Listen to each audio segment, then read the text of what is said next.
दोस्तों Mughal empire 16 century से 19 century के बीच में ये काफ़ी बड़ा एम्पायर हुआ करती थी। लेकिन जैसे जैसे इंडिया में मराठाओं और ब्रिटिशर्स का राइज होता है वैसे वैसे मुगल एम्पायर कमज़ोर पड़ने लगता है। तो आज के इस वीडियो में हम ये जानेंगे कि किस तरीके से मुगल एम्पायर का राइज और फॉल होता है। साथ ही साथ मुगल एम्पायर के कुछ इम्पोर्टेंट रूलर्स के बारे में भी जानेंगे जिसके शासनकाल में मुगल एम्पायर काफ़ी तेजी से ग्रो कर रहा था। इसके अलावा हम ये भी जानेंगे कि आखिरकार मुगल एम्पायर का डिक्लाइन कब से शुरू हो जाता है। चलिए जानते हैं इन सारे सवालों का जवाब आज के इस वीडियो में।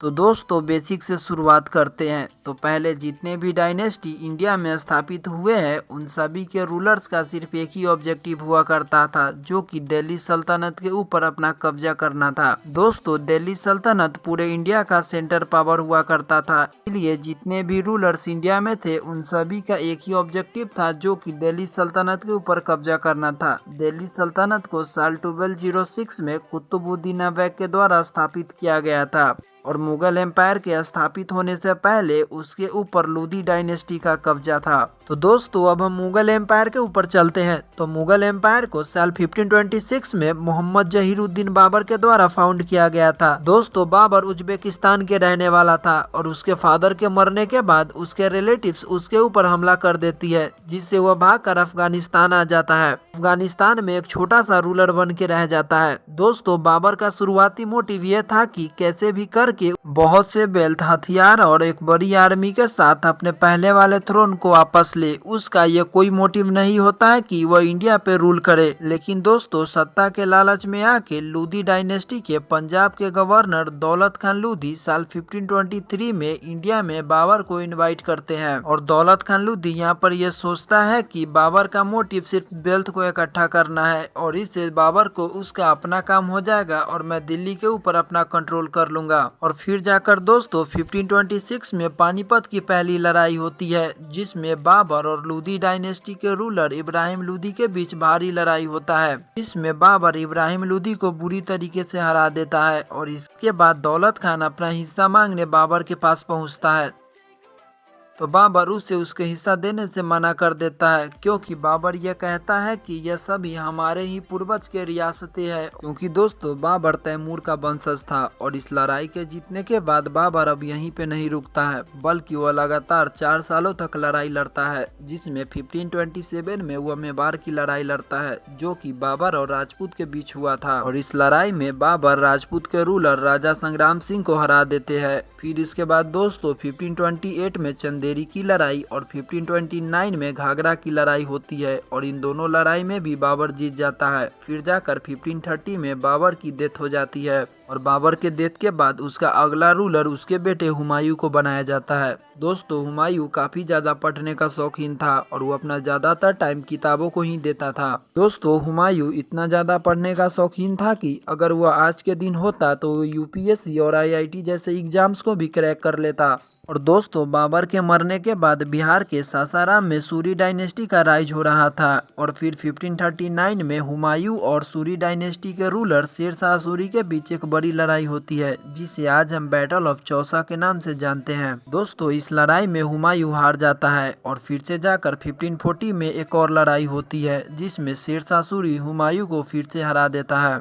हुमायूं के पास सिर्फ 2 ही ऑप्शन बच जाता है, या तो अपने आप को सरेंडर कर दे या फिर वह भाग जाए और हुमायूं दूसरा वाला ऑप्शन चुनता है और वह भागकर अपने भाइयों के पास अफगानिस्तान चला जाता है जिससे हुमायूं को 12 सालों तक जंगलों में रहना पड़ता है। फिर जाकर दोस्तों हुमायूं अपना पावर और आर्मी फिर से रीगेन करता है और 1555 में शेर शाह सूरी के मरने के बाद वह फिर से सूरी डायनेस्टी के ऊपर अटैक करता है और उस समय के सूरी डायनेस्टी के रूलर सिकंदर शाह सूरी को हुमायूं हरा देता है। फिर दोस्तों साल 1556 में हुमायूं की डेथ हो जाती है और फिर जाकर मुगल साम्राज्य का अगला शासक अकबर को बनाया जाता है और दोस्तों साल 1556 में ही फिर से मुगल एम्पायर को एस्टेब्लिश किया जाता है। हालांकि दोस्तों अकबर को जब रूलर बनाया गया तो उसका एज काफी कम था, इसीलिए कुछ समय के लिए बैरम खान को मुगल का रूलर बनाया जाता है। बैरम खान मुगल एम्पायर के कमांडर हुआ करता था, लेकिन फिर जाके 1560 से 1562 के बीच में अकबर अपना टोटल कंट्रोल मुगल एम्पायर के ऊपर कर लेता है और अकबर अब आराम से फैसला ले सकता था।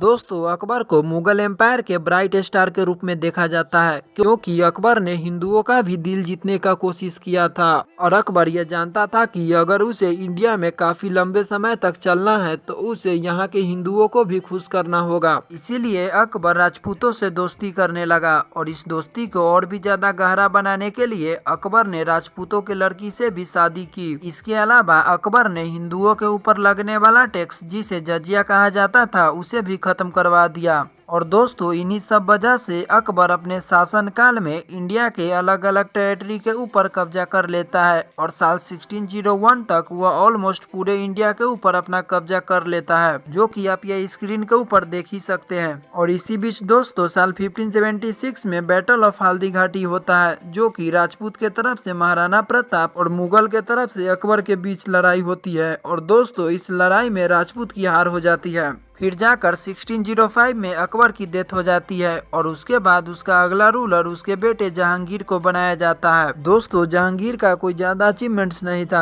जहांगीर एक काफी बड़ा नशेड़ी था और वो अपने ज्यादातर टाइम नशे में ही रहता था। दोस्तों, जहांगीर कई सारी शादियां करता है, लेकिन 1611 में एक पर्सियन लड़की से वो शादी करता है, जिससे बाद में उसका नाम नूरजहान दिया जाता है। दोस्तों, जहांगीर नूरजहान से इतना ज्यादा प्यार करता था कि जितने भी मुगल एम्पायर का रूल और पॉलिसी होता था उसमें नूरजहान को भी शामिल कराया जाता था। और जहांगीर ने अपने शासनकाल में अपने और नूरजहान नाम के सिक्के भी बनवाए थे। और दोस्तों, जहांगीर के पूरे शासनकाल में एक बड़ा जीत राणा अमर सिंह के खिलाफ होता है। खैर दोस्तों, 1627 तक ही जहांगीर रूल कर पाता है। फिर जहांगीर के मरने के बाद 1628 में जहांगीर के बेटे शाहजहां को अगला रूलर बनाया जाता है। दोस्तों, शाहजहां के टाइम में मुगल एम्पायर अपने पीक पर थी, यानी वो इंडिया की ऑलमोस्ट सभी चीजों पे कब्जा कर चुका था। और शाहजहां की एक पत्नी मुमताज, जो कि 1631 में मर जाती है। दोस्तों, शाहजहां इसके याद में ताजमहल बनवाता है। इसके अलावा दोस्तों, 1631 से 1632 के बीच में मुगल एम्पायर पोर्चुगीज को लड़ाई में हरा देता है। फिर जाकर 1633 में अहमदनगर के निजाम शाही डायनेस्टी के ऊपर भी कब्जा कर लेता है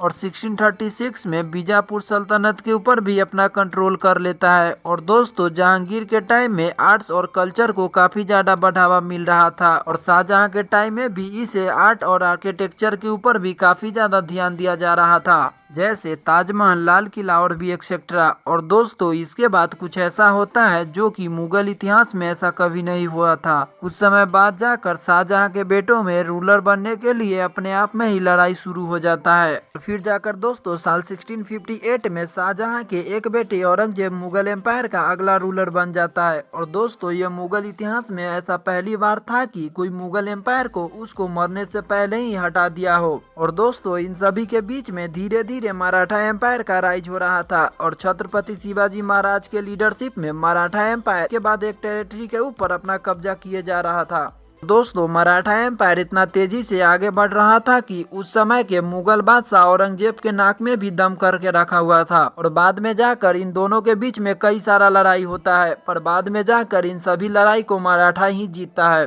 और उसके बाद जाकर दोस्तों, मुगल एम्पायर का डिक्लाइन शुरू हो जाता है और साल 1707 में औरंगजेब की डेथ हो जाती है। काफी सालों बाद जाकर दोस्तों, साल 1764 में बैटल ऑफ बक्सर होता है, जिसके बाद ब्रिटिशर्स के द्वारा मुगल रूल को खत्म कर दिया जाता है और आने वाले जितने भी मुगल रूलर्स हैं उन सभी को ब्रिटिशर्स के द्वारा पेंशनर्स बना दिया जाता है। दोस्तों, औरंगजेब के बाद के ये सारे मुगल शासक के नाम आप ये स्क्रीन के ऊपर देख सकते हैं। आई होप दोस्तों वीडियो इन्फॉर्मेटिव लगी होगी।